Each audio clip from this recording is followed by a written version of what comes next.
So basically in zoology it was discovered that the female spider reproduces from the male spider, and then she kills him and throws him outside the home. And then when the kids grow, they also kill the mom spider and they throw her outside the home. Technically it was discovered that the spider's home is the most bizarre home, it's the worst home ever built. And it was described in the Quran in one verse. In Surah Al-Ankabut verse 41 it says, "And those who take allies other than Allah is like that of a spider who takes a home.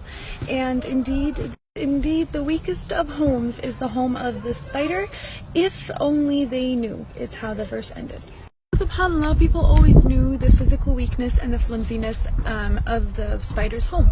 But only in this era were they able to make the connection and comprehend the moral and the spiritual weakness of the spider's home. Hence why at the end of that verse it says, "if only they knew." Still, Allah subhanahu wa ta'ala had named an entire chapter, an entire surah after this creature. He spoke about the actual spider in one verse. The rest of the surah was about fitan, sins and temptations.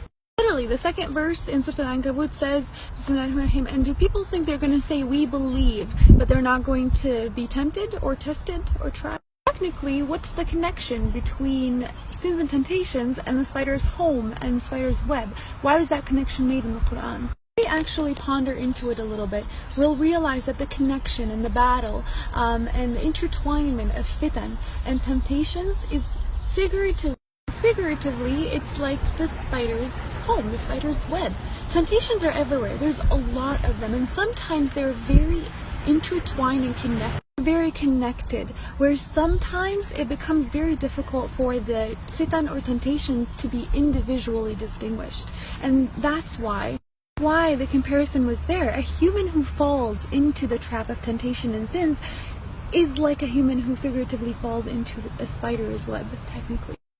Here's the thing, if we decide to leave that trap through seeking our Lord with His power and our will, that trap becomes very weak.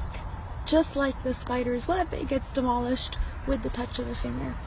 SubhanAllah, I just thought that connection in the Quran was very fascinating, very interesting. May Allah protect us from any fitan and temptations there.